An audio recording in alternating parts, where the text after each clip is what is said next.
Hi, it's Candia Raquel, founder of Centro De Poder. Welcome to the Sensual Sessions. Today we have a very special guest, Lavinia Plonka, that is an emotional body instructor, an Alba method and Feldenkrais method practitioner. And she will share with us about sensuality and emotions.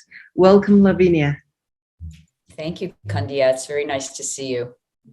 Would you tell us a little bit about that moment in your life where you became interested on emotions and the physical experience of them through movement? So you could say that's like the story of my life. It's the story of everybody's life, right? Because emotion means moving out, right? Emotion. Yes. So yes. Every moment that we ever experience connects with emotions in some way or another. But my story actually begins when I was in the theater. I was a performer for over 25 years, and my specialty was pantomime. And you know that in a mime expresses a story without words. So I was always looking at how we express through the body and exaggerating it and stylizing it. And, I was very good at it. And at the same time, I never understood why. Why is this sadness? Why is this sexy? Why is this angry? I could do it, but I didn't know where it was coming from. And then one day I was reading a magazine and there was an excerpt of an interview with Moshe Feldenkrais. And he started to talk about habits and how we develop habits that are physical, mental, and emotional. And he spoke about how we carry the emotions in our bodies and express them in different ways so that each one of us has emotional habits that also get in the way of the life we want to live. If there's certain habits that he called parasitic, emotional habits that are actually interfering with us. And so that got me really intrigued because I felt like, yeah, I have a bunch of emotional habits, but wouldn't it be interesting to understand what those expressions are and how they are manifested in my body? So I began the Feldenkrais training. And when I began the Feldenkrais training, I was looking at them through the lens of an actor. And so I never even thought about fixing a frozen shoulder or helping somebody's hip joints. I was thinking, how could I understand emotional expression better? How can I understand how to be more effective as a human being in the way I express myself? So when I came into the training and found out that there was going to be this thing called functional integration where I had to teach people, I had never even heard of it. I was looking at everything through the lens of just movement and awareness through movement and how that affected my emotions. So once I got over my shock and started to learn these awareness through movement lessons, every lesson that I looked at had some relationship to the emotions. And I was like, doesn't anybody else see this? Doesn't anyone else see that when I'm exploring, reaching in this way, I have a feeling. I'm not just reaching, there's a feeling there. Or when I'm rounding my back, I can round my back in sorrow. I can round my back in acceptance. I can round my back in love. And nobody was seeing that. So it made me want to dig deeper and deeper. And at a certain point, I encountered the teachings of Susanna Block. Who is, I think she's still alive, a Chilean neuroscientist. Yes. Who was also very interested in the emotions and who also used actors in order to work with her experiments on how different people embody different emotions. And I was fortunate enough to meet a teacher of what was then we called the Alba method. And I worked with her for quite a while, looking at what Susanna Block called emotional effector patterns. So in other words, they're physical patterns in the body that all humans have. They probably come, if you think about Darwin's book, Yes. the expression of Or your emotions in humans and animals, right? So people have noticed this for centuries, that we have commonalities. You as a biologist know that, when an animal's fur rises up, that's the Yes. same thing that happens when the hair on the back of my neck rises up, right? Yes. They're all primitive patterns in our bodies. And she identified 6 basic patterns. And notice I'm calling them patterns, Yes. not emotions, because emotion is such a loaded word. Yes. We have so many ideas about what emotions are. And my first experiences with this particular method that was being taught wasn't really positive, because I was coming from a Feldenkrais perspective of, take care of yourself, feel safe, do things a little at a time, study what's going on inside of yourself. And the way the ALBA method was being taught was, this is how it's done. Okay. This is how you breathe. This is how you should use your chest. This is how, and so I had a little bit of a conflict in myself as I was trying to understand how these patterns work. And as I worked together with this teacher, whose name is Laura Bond, we began to realize that the awareness through movement lessons that I had been collecting through all these years that evoked different things in me could actually be used to help people begin to understand these 6 basic patterns.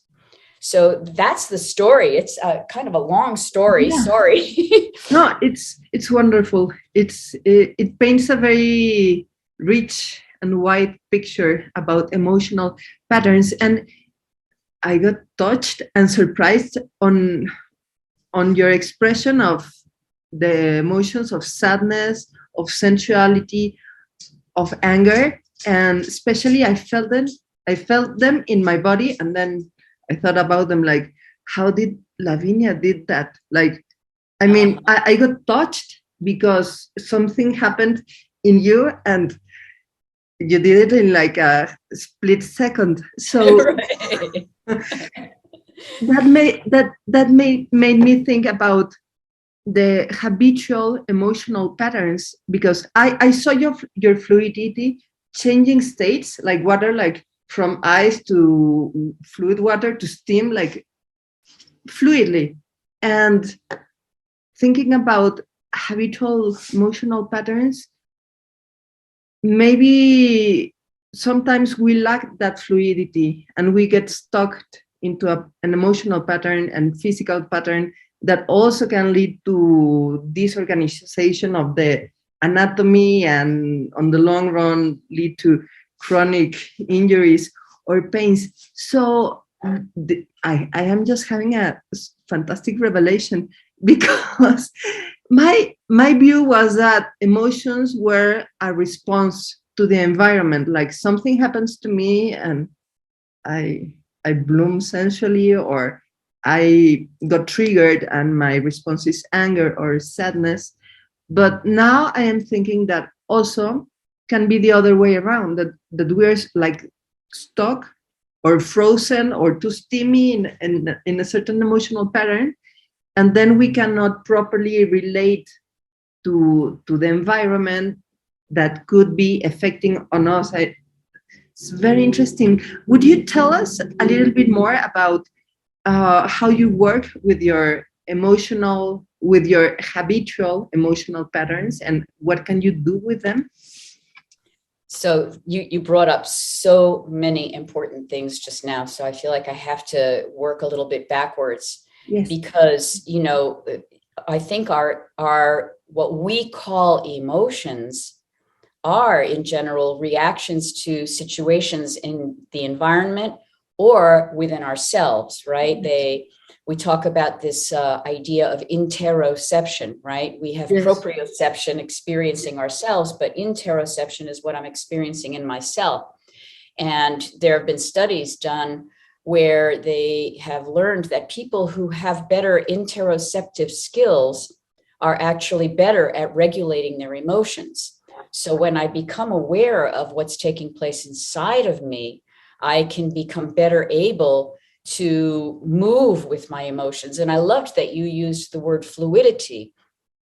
because we often talk about developing emotional fluency.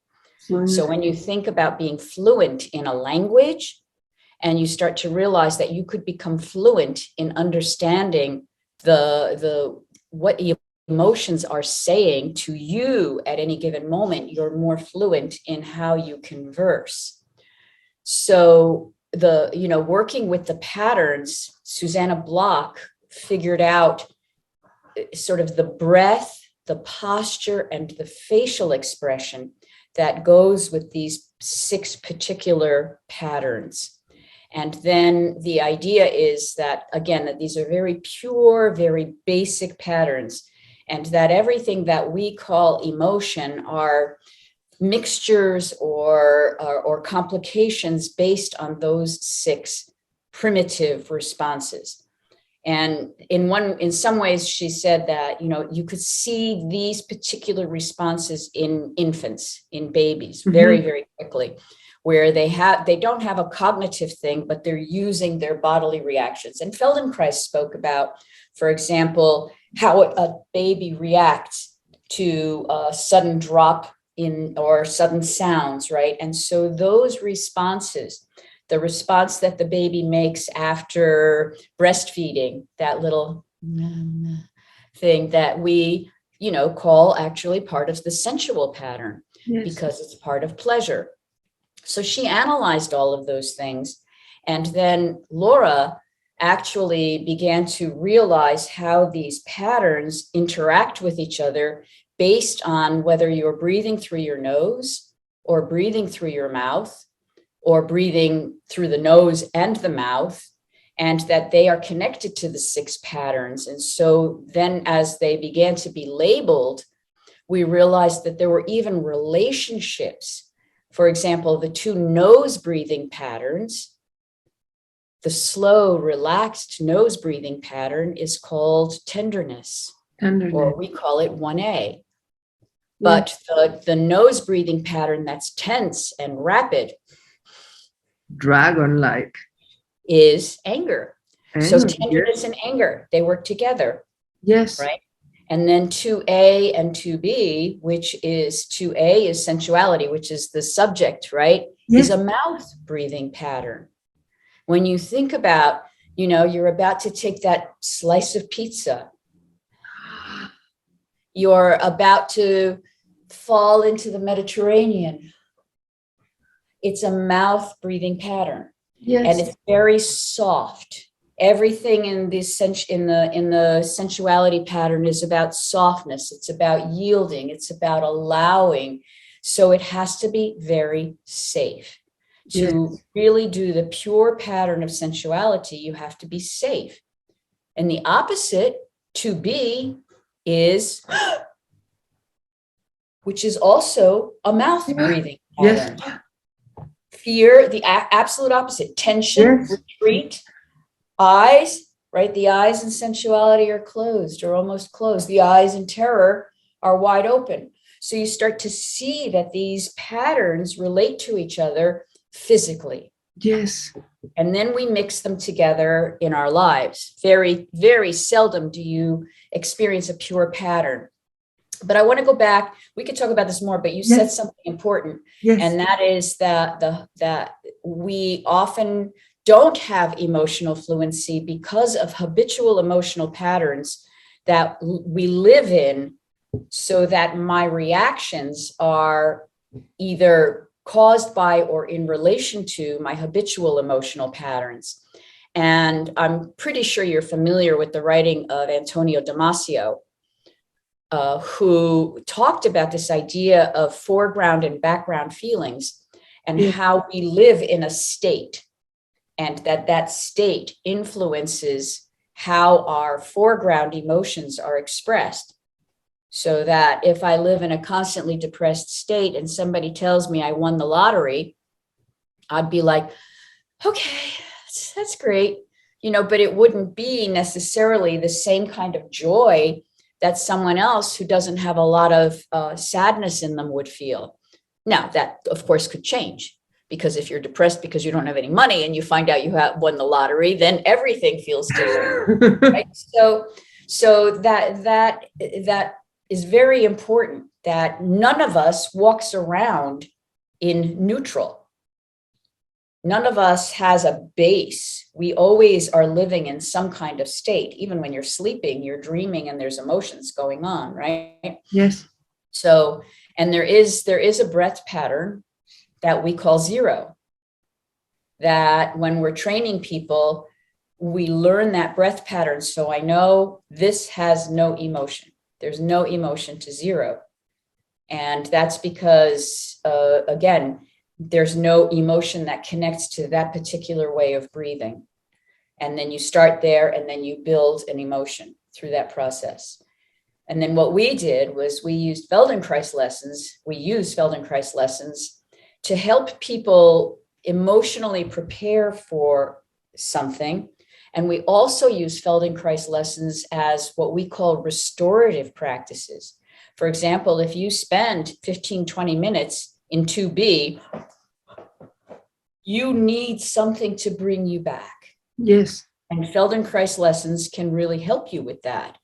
And so that process of integrating awareness through movement with these emotional effector patterns has been something that's been very, very rich for me. And I found so many lessons. I don't know how many Feldenkrais lessons you know, but there are, for example, Feldenkrais lessons that involve, rocking the pelvis and letting the head move, Yes. and then working with opening and closing the jaw. So just think, you do that, and then you add opening your legs. I'm going to back up just a little. You add opening your legs a little bit so that you're working through the pelvic floor as you're rocking your pelvis, and you turn that into mouth breathing, and you've got sensuality.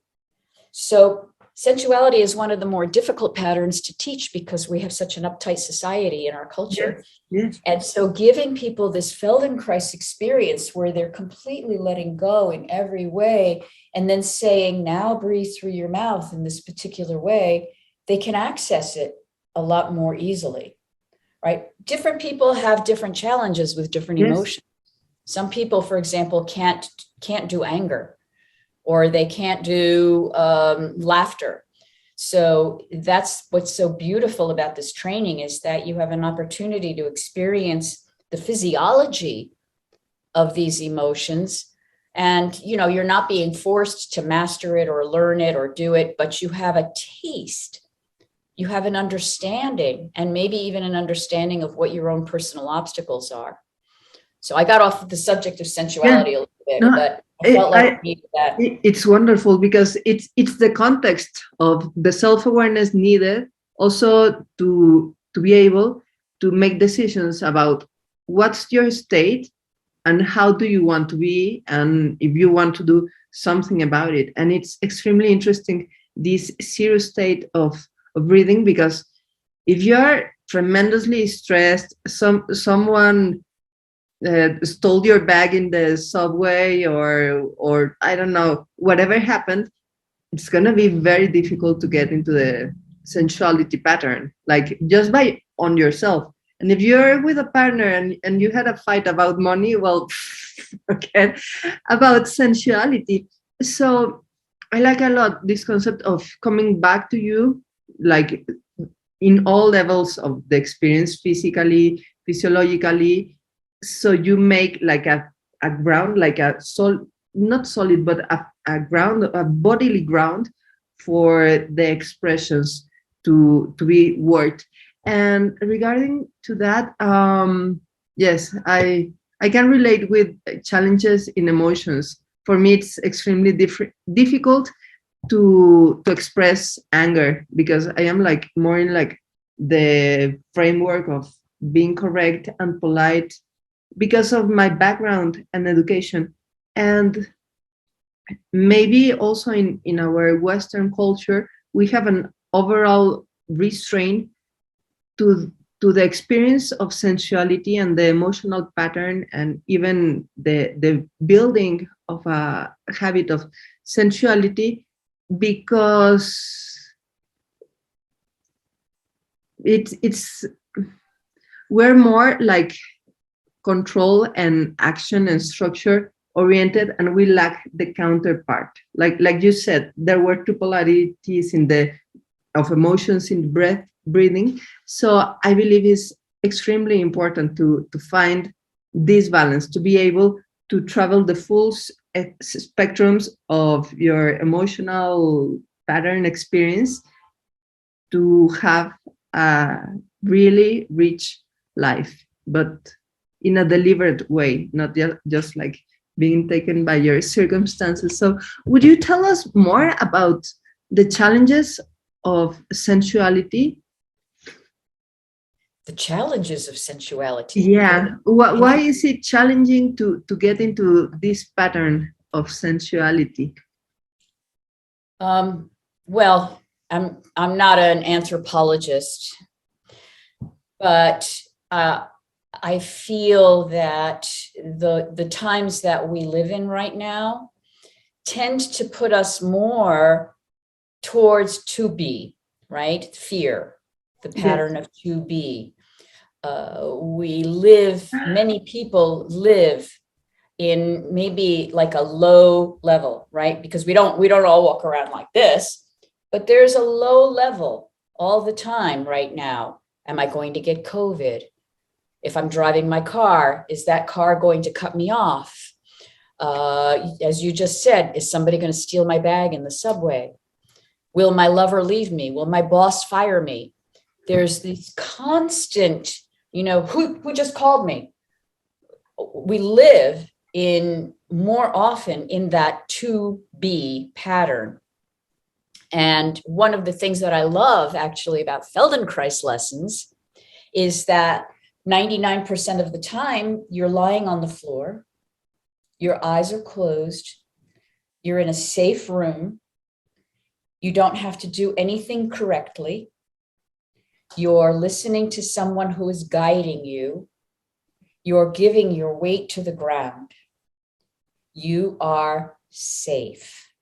Yes. Where 99% of the time in our world, we're not feeling safe. So I feel in so many ways that a Feldenkrais lesson can lead to certain qualities of a low level of this 2A sensuality pattern, because I'm giving my weight to the ground. I'm softening, I'm allowing, I'm sensing. The breath is not necessarily the same, okay? Because everything is a mix. So we know that long exhales, for example, through the nose, calm the vagus nerve. So there's mixtures there. But that feeling of safety that you have in a Feldenkrais lesson is the opposite of what's going on in most people's lives. And so to come to a place where I feel safe enough to be open, to be soft, to let my eyes close and know that nothing's going to happen, to breathe in a luxurious way is challenging. And so many people, we crave this feeling of fulfillment. It's a feeling of fulfillment in a way. And so we look for it in other ways, in television shows or food or sensual pleasures that don't necessarily enter into the body in a way that is healthy. Yes. And yes. That's where I feel that understanding and practicing this pattern can allow me to open up a little bit to notice when are there moments in my life where I can intentionally feel safe, secure, fulfilled, receiving, soft, right? Those are all things, if you look at, again, using the idea of babies, if you look at a mother as she's stroking a baby's head and how the baby's like, yes, that is a pattern in us. And we deserve to be able to use that pattern just like we use anger or fear or anything else. Yes, we deserve to use that pattern.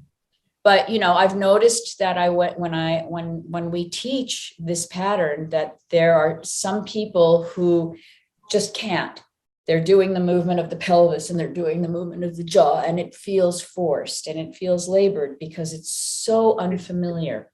Yes. Now that can happen with other patterns as well. So, it's interesting. I can tell a little story. One time, Laura and I were teaching a workshop where she just wanted to teach what she calls the A patterns, the sort of life fulfilling, tenderness, happiness, sensuality. And she talked about these as the easy patterns. This is years and years ago before we learned that. Yeah, this is years ago. And, we didn't know that there was somebody in the class who had been abused sexually as a child. And we started working with this tenderness pattern, and not tenderness, but the sensuality pattern. And all of a sudden, this woman went running out of the room. And I went after her, and she was sitting in the bathroom, and she said, "I thought you said these would be the easy patterns." So that was a big lesson for us. Yes. We learned that, again, how do you make it safe? And we had to back off even more. Create situations where people can feel absolutely safe in their own skin, in their own environment. And again, that's where Feldenkrais helps, instead of trying to impose a pattern on people. Yes. Yes. Yeah. That's extremely important, to create a safe space and even back up as much as necessary and not impose a pattern or a view. And not judge. Oh, that person doesn't quite have it yet. We don't do that. No, we don't even know what's behind or why it's that pattern challenging. Mm-hmm. Yes. So sensuality is an emotion? That is the subject of our talk, isn't it? Yes. So, again, I will say that I want to differentiate between the word emotion, which is so loaded, and an emotional effector pattern. Yes. Because, there are lots of different emotion and embodiment experts out there talking and speaking about many different kinds of basic emotions, right? Yes. Paul Ekman says that, he only has, one positive emotion in his 6, which is happiness or joy, but everything else is what we would consider to be part of the B quality. Mm-hmm. And, in ours, we include tenderness and sensuality as emotional effector patterns, along with sadness, fear, anger. What was the other one? Oh, sadness, fear, anger. And then the positive ones, you shouldn't call them positive, but the A's, joy, tenderness, and sensuality. Mm-hmm. So those are our 6. Those are our 6. And his is different in that he includes disgust. And doesn't believe that love of any kind is an emotion, but a state. So that's a whole other different thing. And, you reacted to disgust with disgust. Yeah. And I have questions about that one. The people who are very pure in terms of alba and emotional body feel that disgust is a mixed emotion. But I have seen babies and animals respond, with the nose retreating. So I'm not sure. So I'm not, and I'm no expert, but there's something about the nose responding in that way, and that primitive smell response to something that smells badly that could be connected in some way. Anyway, that's just me. It's very interesting how the body doesn't lie. Well, that's true. The body doesn't lie. It's always responding in different ways. Yeah. So coming back to is sensuality and emotion. Yes. So I would say it's an emotional pattern. Yes. And it can be mixed with other things. So if, for example, if a person is having, an orgasm, that could be sensuality combined with joy, right? Yes. Or if I'm looking at someone that I really love, it could be sensuality mixed with a little tenderness, right? Yes. And if I want to seduce them, Maybe there's a little bit of a predatory quality to my sensuality. So they're always mixed. Yes. Right? They're Yes, always qualities. Mm-hmm. So it really depends on the situation, but we always think that just about everything is mixed in our lives. This is so juicy. Can you tell us more about, because it seems like a polarity, like sensuality and tenderness, and sensuality and anger.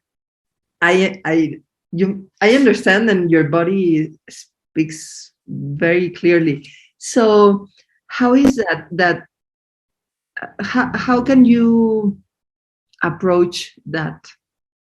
Well, I'll give you an example, but again, it's hard to do prescriptions just in talking about them. But for example, if you thought of say a person who likes to win, someone who is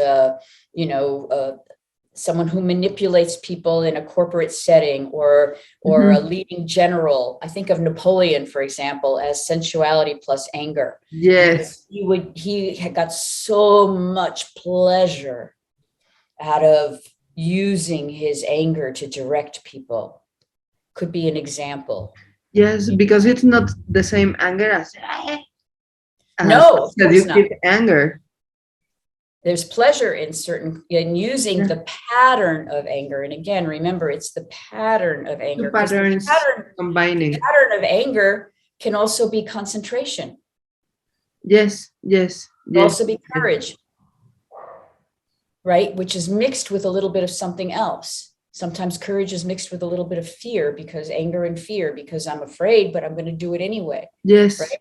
So how do I can't just say it's one thing, but yes. And in the emotional body process, we actually break down the twos. The twos actually have an active and something else. So in 2B, which is fear, there's the frozen, freeze. Response. Survival response. To be freeze, or to be retreat, right? So which is running away. So freezing and flight. And 2A, in the sensual, there's the receptive, and there's also the active. So the receptive is when I'm bringing it to myself and I'm enjoying it for myself. But the active is when I want something for myself.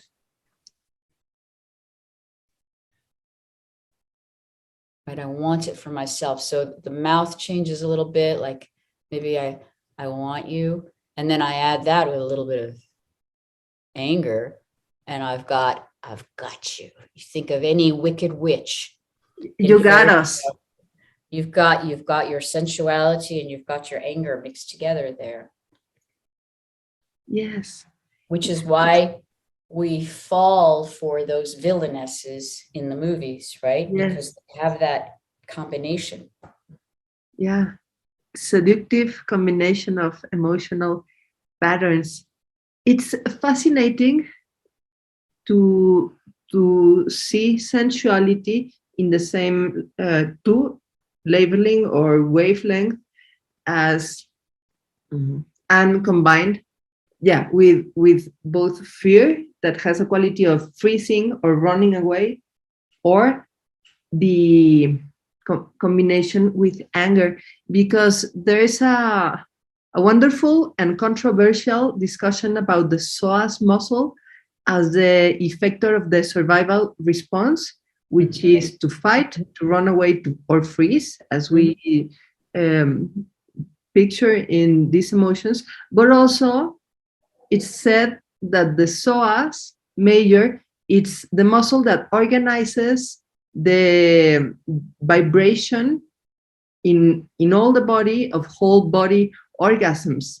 So it's very interesting that this muscle related to survival and to whole body pleasure can, if we observe sensuality and these interconnections of patterns, there can be some some connection or expression there.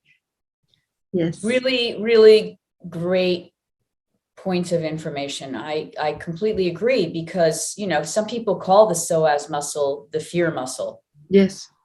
And when I go into that pattern, that whole area of the self becomes frozen. But when I let go into 2A sensuality, and, you know, that movement that, you know, of the pelvic rocking and allowing the legs to open out to the side, that would allow the psoas muscle to relax, right? It's not going to relax if it doesn't feel safe. Yes. So yes. I think that, you know, that's really very true. And then, of course, the psoas muscle, we know, also is very connected to the vagus nerve. Yes. The vagus nerve informs the psoas muscle as to whether it should tighten or release. So again, we've got this, and you know, we also add sound to our emotional patterns, right? So, you know, 2B would be, right? Sound, right? And, you know, tenderness would be like, Yeah. And sensuality would be,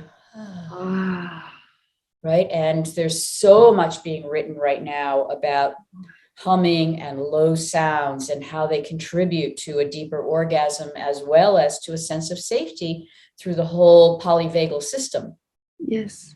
So we start to see how everything is kind of interconnected. Interconnected and intertwined. This is a fascinating conversation on being alive now. Like knowing you have your baggage and you have your aspirations, and you have the wonderful encounter of the times that is this moment, and we have more elements to go into a deeper experience of pleasure and well-being and realization within yourself and its expression into the world. Lavinia, would you share with us like a little taste, a little exploration, or a little something about body emotion and the emotional pattern of sensuality? So it's going to be like an express experience. Yes. But in order to really feel how it's different, I do want to give everyone an experience of what it's like for there to be nothing first. Yes. So what we call the zero breath, because then we can go from zero to something instead of trying to just find it right here. And we call it zero because there really is no emotional pattern that we've found so far that has this particular rhythm. And what's interesting for me is that people use this breathing pattern in other things. For example, in certain forms of Buddhist meditation, yes, they use the same pattern, inhaling through the nose, exhaling through the mouth. And in Pilates, they do that a lot, inhaling through the nose and exhaling through the mouth. But of course, you've got some anger going on there too. Yeah, but that's another story. But the feeling of moving the air through that process is there. And the difference in the zero breath, comparing to Pilates or other things, but very similar to the Tibetan Buddhist meditation, is that the inhale and the exhale are the same length. Yes. And that there's no pause. So if you're just breathing normally right now, just breathe your own way. You probably are breathing through your nose, although some people do habitually breathe through their mouth. And just sensing for yourself, counting, how long is your inhale? How long is your exhale?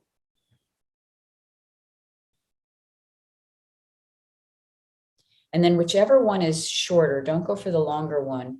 Could you now change it so that the inhale is the same length as the exhale? And when you exhale, exhale through the mouth. So you inhale through the nose, let's say it's 4 counts, and then exhale through the mouth.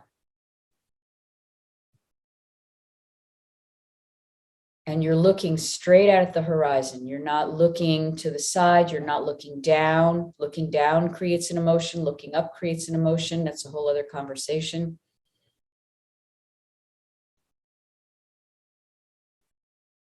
And you feel how this breath, we do it without a pause.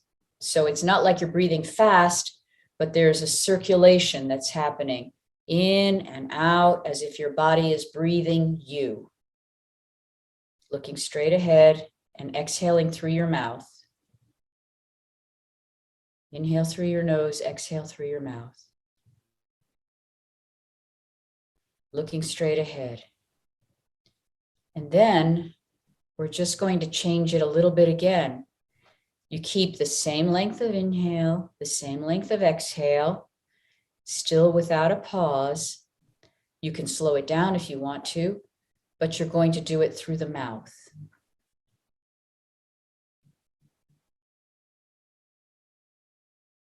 And then as you breathe in and out through your mouth in this very easy way, make it a deep diaphragmatic breath. Don't let it go into the chest.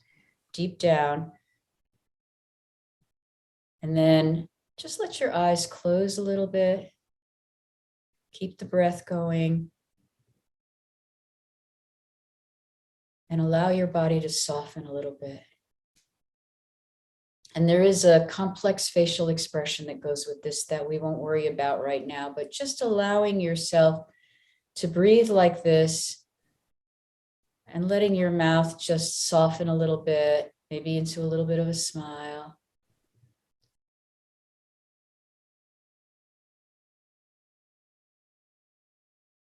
And you can make it very slow as long as the inhale and the exhale are the same length. Let your head and neck be soft. You can let your legs fall apart a little bit. Let your hands open. And then to come back, you change the breath pattern again to back into the nose and out through the mouth. Open your eyes, straighten your posture, look straight ahead.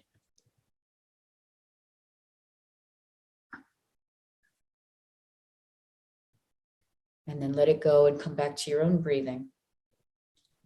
How was that? We didn't do the complete pattern because it takes some training, but it gives you a little bit of a feeling of it. It was exquisite for a moment to feel that like openness. I feel like the back of my neck arching a little bit and a softening in my whole body, like, and at the same time with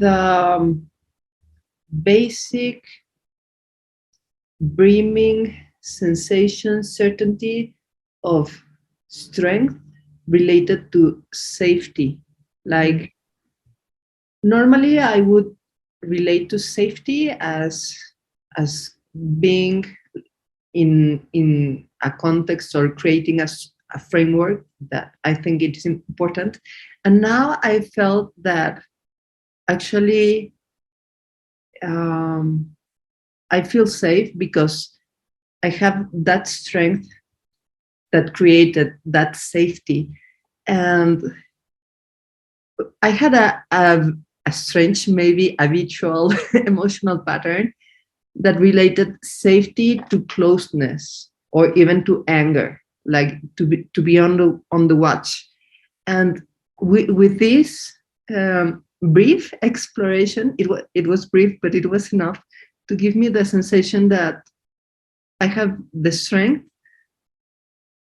to not to be on the watch or on my guard, so I can open. And it was exquisite. It was very, very pleasurable and also like relieving. Maybe I am mixing their emotional patterns, but I like it a lot, and I'm sure our audience will enjoy it too.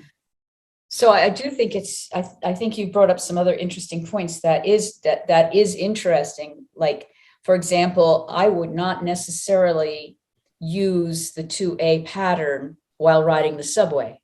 No, never. So, there are places where it's appropriate and places where it's not. No. So if I want to feel present and safer on the subway, I might use the zero breath, because Yes, that puts me into a state of attention and awareness and clarity without sending out any kind of a signal to anybody, yes, right? Or if I'm dealing with someone who's being rude to me on the subway, I might do a little bit of 1A tenderness and say, yeah, I understand what you're saying. Yes, I agree. And that would disarm them. So, each pattern has its place yes. where I need it. And so, yes, it's wonderful to do this and to feel that sense of safety, but also to choose to do it when I feel safe. Yeah, to be deliberate about the experience of yourself. And Right. it made me also think on the appropriateness of sensuality. Say you're in a board meeting, the appropriate thing to do is to work on the task, on the common task at hand, and not coerce the context or influence the context, neither through anger nor through sensuality, nor the mixing of both, Napoleonic style that was a tyrant. So it's wonderful how along self-knowledge comes responsibility on the self, on and how you live your experience, the context where you're in, and making sure yourself are safe, and the people around you are also safe from you, like in your, like in a Napoleonic mode. Or also like try not to position yourself in where you can fall victim to a certain context, or even fall victim to your unconscious patterns.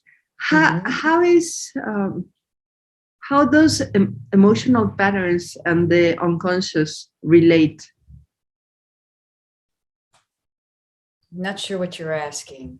Yeah, like now we went into an exploration that was deliberate, but how can you deal with the emotions that go through yourself, that you experience, and you're already there, and you don't know why are you crying, or why are you so angry? What can you do with that? That's like the $1 million question. I ask myself this question all the time, but always after I've exploded, right?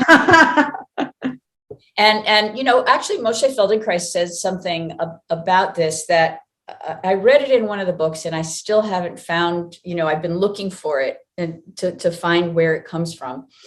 But there was one place in one of his writings where he said that once you've been triggered, once the emotional cascade has begun, the habitual reaction has begun, you can't do much about it except watch it, because all the chemicals are already moving through you. Yes. What we need to do is become more and more aware of what's leading up to that trigger point. Begin to recognize what's happening before the trigger is flipped. Because otherwise it's like, they press the red button for the atomic bomb and then you can't call it back. Too late. Right? So, I see myself in this often, especially with my husband, who I love so much, but he can trigger me like there's no tomorrow. And afterwards, I always think to myself, why did I do that? What button did he push in me that caused that particular reaction? And, this is 45 years later, I'm still practicing. Okay. So yeah, I think that is part of the human experience. Yes. We're not angels. We're humans. Yes. And we're constantly being pulled back and forth between these different states as part of our own evolutionary process. And, I mean, I'm sure that you've had the same thing. I've lived a long time at this point. And, there was periods in my life when I was younger where I didn't express certain emotions. I didn't cry. No one would ever make me cry because of what things had happened to me in my childhood. And then it came out in, crying and crying and crying and crying. What a wonderful tsunami. It was like a tsunami. And then this kind of relationship with all the pent up anger and resentment and how to deal with that, and then how to have compassion, and then how to have forgiveness. But, the story keeps coming back all the time, right? The story is, what is it that Bessel van der Kolk says? The body keeps the score, right? The body keeps the score. My body will never forget the story that I told myself when I was 8 years old. But I can learn how to reframe it for myself and recognize when I'm being triggered into that reaction again.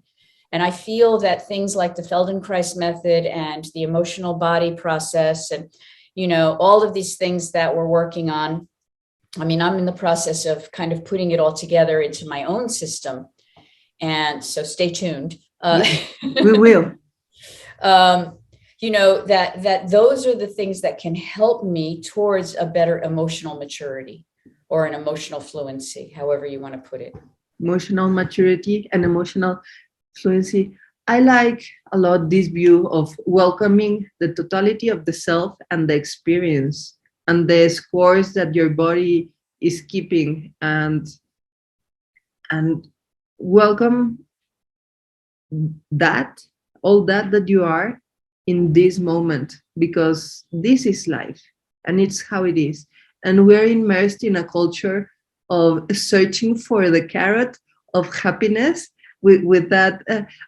How was the statement, which is a beautiful one? No, you're talking about the Declaration of Independence. Yes, of course. I just find that the paradox that Americans have to struggle with is that the Declaration of Independence entitles us to the right to life, liberty, and the pursuit of happiness. The pursuit of happiness. So right. You have the right to pursue happiness. You have the right to pursue it, and we pursue it all the time. Yeah. And so when do I know when I'm happy? I think it's a big question. That's a whole other conversation. A whole other conversation. And how can I be happy? And right? I would Let's have another podcast called Happiness. Yeah, to be continued. In the meantime, our audience can keep this ongoing question of, are you pursuing happiness, and how much are you willing to welcome happiness in your life and your history now as it is, and welcome the eternity of this moment. Thank you so much, Lavinia. Where can everybody find you and learn more about this that is so interesting and important? So, of course, anyone can go to my website, which is my name, LaviniaPlonka.com. So, I'm the only one in the world, so you won't make a mistake. The one and only. And I have information there about the Feldenkrais method, about the emotional body method. I have lots of short courses available that explore different aspects of what I call experiential anatomy, looking at our connection with deeper ideas, as well as single lessons that are available. And I will also be teaching a certification course for the Shift Network in 2022. So if you're interested in going even deeper into exploring the process this way, you can stay tuned for information about that. Thank you so much, Lavinia. And thank you, sensualists, for listening and watching. This was the Sensual Sessions number 3 with Lavinia Plonka. If you haven't already, please go to centraldepoder.com and subscribe to the Sensual email. And remember to take the time to know your fire so you can share the flame.